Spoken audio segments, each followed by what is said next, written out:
प्रिय छात्र और छात्राओं, आदरणीय अभिभावकगण और आदरणीय अध्यापकगण, जैसे कि हम पीछे के समय में 10 दिसंबर 2020 को और 22 दिसंबर 2020 को और उससे भी पहले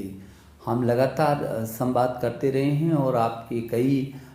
मेल मुझे मिले हैं और आपने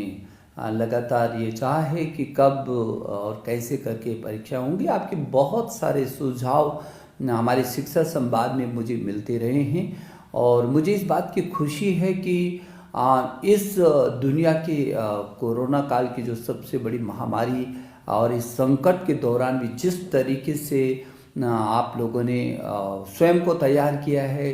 छात्र छात्राओं को मदद के लिए अध्यापक और अभिभावकगण ने पूरी ताकत के साथ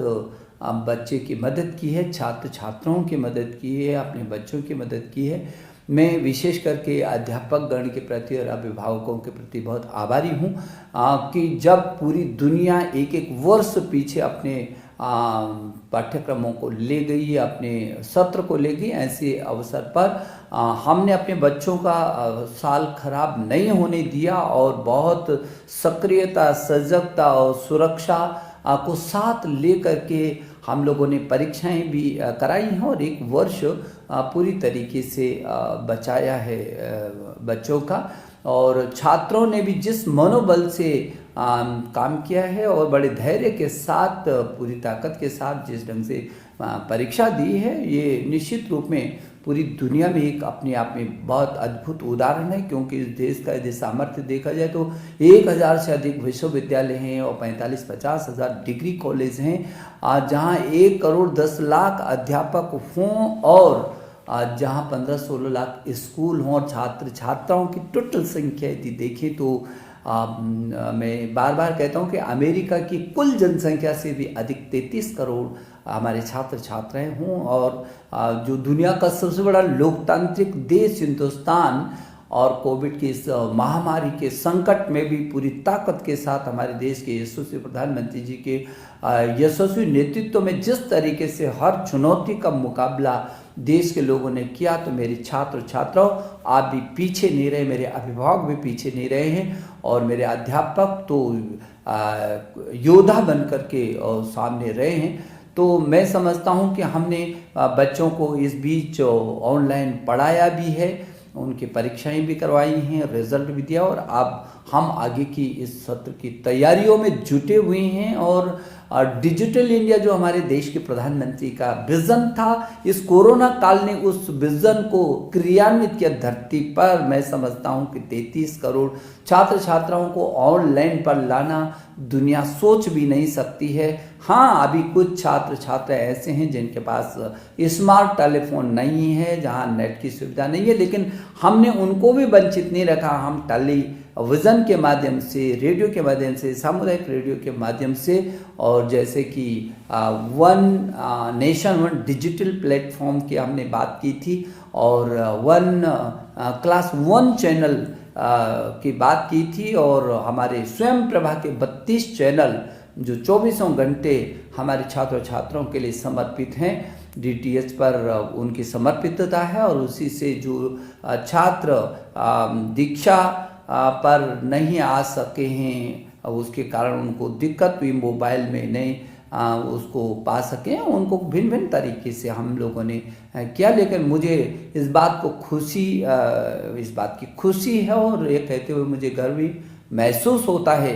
कि हिंदुस्तान की शैक्षणिक जो गतिविधियां हैं वो पूरी ताकत के साथ खड़ी रही हैं,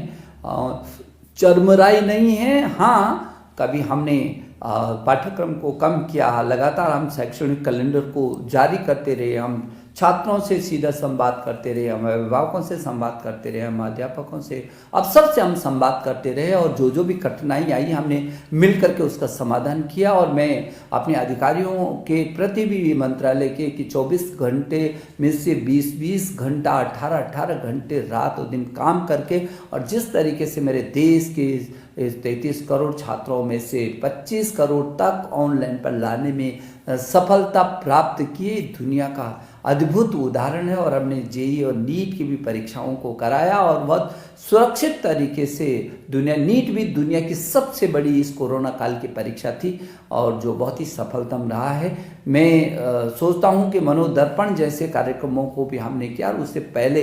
जो जेईई की परीक्षा के लिए जो एनटीए ने ऐप बनाया था और लगातार कैसे करके छात्र को जो संभव हो सकता है वो क्या क्या किया जा सकता है, लगातार इस दिशा में हम लोग प्रयासरत हैं। और मेरे छात्र छात्रों, मुझे लगता है कि कभी एक समय था जो मोबाइल पर हम अपने केवल मित्रों से बात करते थे, अब मोबाइल पर हम दीक्षा को डाउनलोड कर रहे हैं और हम पढ़ाई कर रहे हैं। एक समय था जब आप ईयरफोन लगा करके केवल गाना सुना करते थे,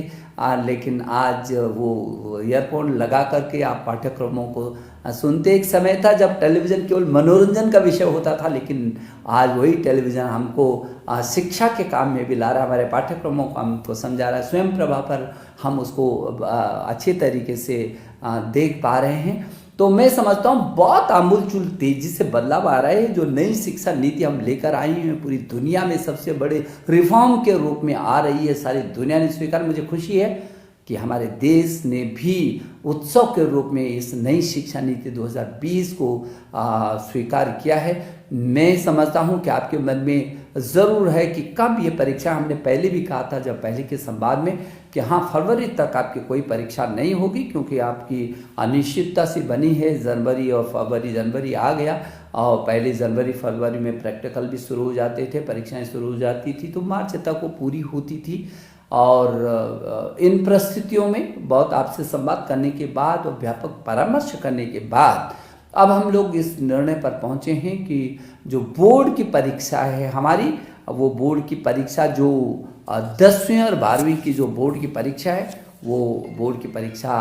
4 मई से प्रारंभ हो जाएगी। और 4 मई से प्रारंभ होने वाली ये बोर्ड की परीक्षा हमको भरोसा है कि हम 10 जून तक इसको पूरा कर सकेंगे। और समय पर ही हम लोग कोशिश करेंगे कि हम समय पर उसके बाद कॉपियों का निरीक्षण कराएंगे और समय पर आपका रिजल्ट भी हम तैयार करके करना चाहेंगे। और परिणामों को घोषणा 15 जुलाई तक कर देनी चाहिए। प्रैक्टिकल की जो परीक्षाएं हैं वो आपकी 1 मार्च से शुरू हो जाएंगी। मेरी शुभकामना, आप पूरी ताकत के साथ और बहुत आत्मबल के साथ बिना किसी तनाव के आप परीक्षा की तैयारी में जुटे। वक्त भी हमारे पास है और आपको पाठ्यक्रम भी बहुत अच्छा आ रहा है। और सीबीएसई ने वैसे भी इन प्रस्तुतियों में 30% पाठ्यक्रम को अपना कम किया और लगातार आपके साथ हम संवाद में हैं। सीबीएसई बोर्ड के चेयरमैन लगातार इस दिशा में नज़र रखे हुए हैं और पूरा तंत्र वो आपके साथ जुड़ा हुआ है। तो मुझे भरोसा है कि जो 4 मई से होने वाली जो बोर्ड की परीक्षाएं हैं उनके लिए आप बहुत मनोबल से तैयारी करेंगे और पूरी ताकत के साथ और बिना किसी संकोच के आप अपनी परीक्षा को देंगे, मस्ती के साथ परीक्षा को देंगे। और जो विदेशी, क्योंकि देश से हट करके दुनिया के लगभग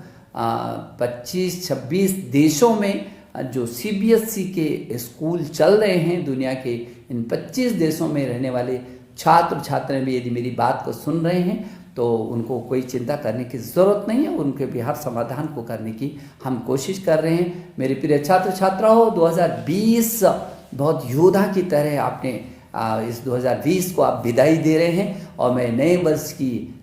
जो पूर्व संध्या पर मैं आपको शुभकामना देने के लिए आपके बीच आया हूं और नई तिथियों की घोषणा की आने वाले साल में हम इन तिथियों का भी स्वागत करना चाहते हैं, जब मेरे आप सभी छात्र छात्राएं बहुत मनोयोग के साथ बिना किसी तनाव के अपनी परीक्षाओं को देंगे। मैं आपके अभिभावकों को और आपके अध्यापक गण को एक बार फिर अभिनंदन करता हूं और आपको शुभकामना देता हूं। नमस्ते।